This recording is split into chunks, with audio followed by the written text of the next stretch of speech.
Do you make yourself who you are? Is your identity really yours to make? Who makes you who you are?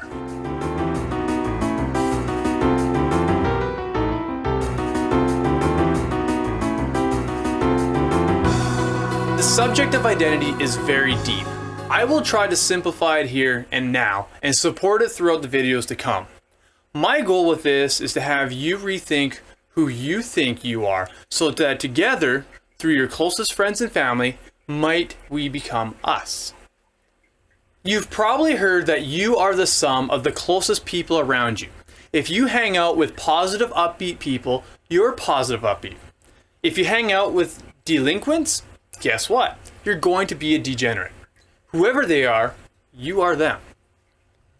But you're also surrounded and interact with hundreds, if not thousands of different people every month. Do they not influence you who you are? Certainly, but on different levels. Notice how easy it is to notice stereotypes in other people. Do you not fit someone else's stereotype? But you're more than that, right? If they got to know you better, they would see your uniqueness. Most people won't get to know you like that, and you won't know them neither. There's just too many people out there. So how many people can you know?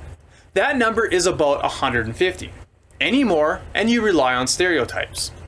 Robin Dunbar is a British anthropologist and evolutionary psychologist and specializes in primate behavior and is best known for formulating Dunbar's number, a measurement of the cognitive limit to the number of individuals with whom any one person can maintain a stable relationship with. Through his research, he's noticed a correlation with the size of the neocortex and the size of the average social group. In the center, you can only have a few odd, deep, intimate relationships. These are your best friends and hopefully significant other. You won't likely feel shame or embarrassment with these people, as they are you, and it's just easier to laugh it off anyway.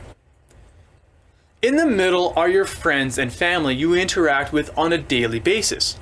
They could be your kids or even your parents. They're close.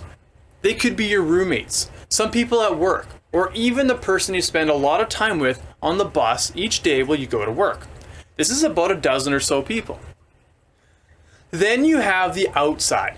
These are the people you know by name. You know stuff about them, who they're married to, where they work, and what might be their favorite hobbies. You likely have a lot of relatives in this area, many people from work, and even the cashier you bump into on a regular basis when you shop at your favorite store.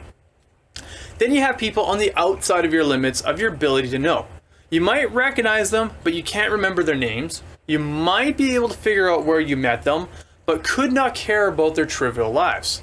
You have stereotyped them by now, and depending on how that looks to you, you will treat them accordingly.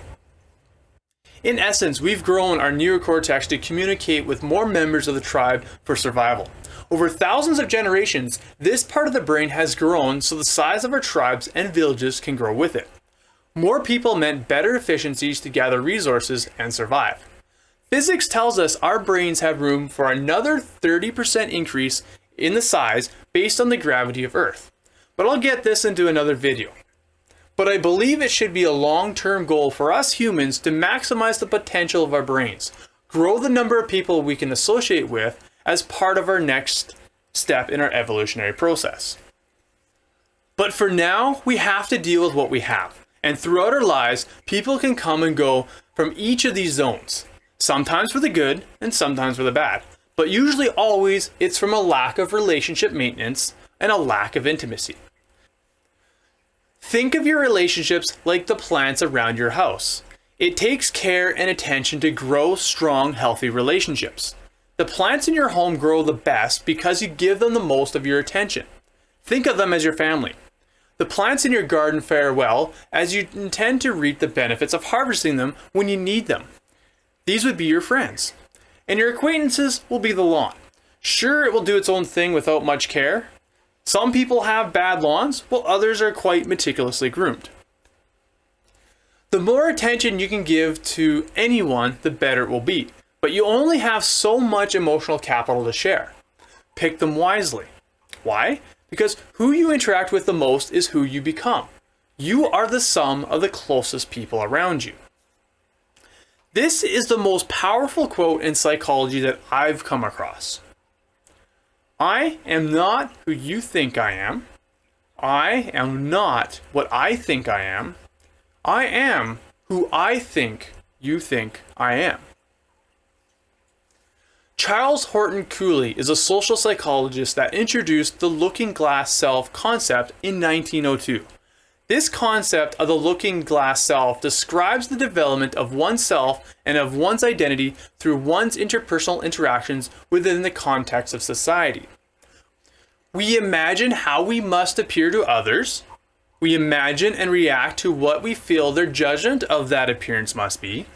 We develop ourselves through the judgment of others. We are a different person to many different people. We wear masks and swap them out throughout the day as we mingle throughout our social network. We all do this. All your friends, family, even your boss, all have many different identities they share with other people they know. People you don't know but have to interact with, like the server who served you your lunch or the police officer that pulled you over for speeding, all put on a mask when they interact with you. If there is no relationship, stereotypes come into play, and you interact with that stereotype in the way you've been conditioned by your peers. I'll use the cop example.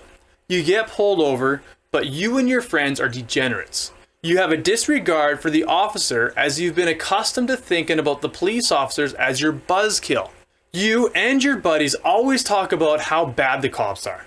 This is your identity shaped through your friends. That officer stereotyped you as a punk and treats you like one. He deals with punks all day long. He does not care about you, just how he's going to fulfill his duties and do his job. What if you're not a punk? What if you're just some little old lady coming back from the grocery store?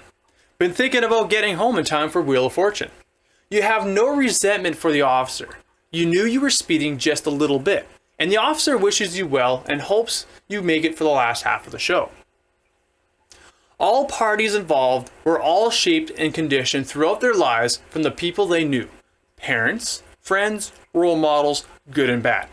Throughout their lives, as we interact with other people, they shape our identities.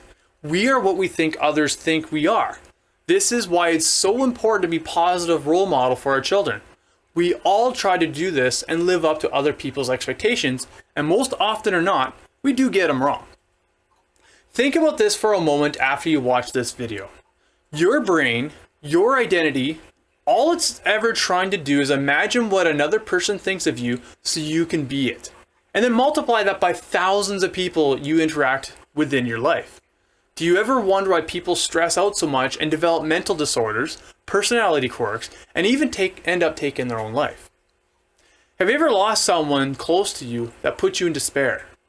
Maybe it was a loved one who died before their time. Maybe it was a romantic relationship that ended too soon. When this happens, we lose a part of our identities, our self, and they were someone that we lived up to be.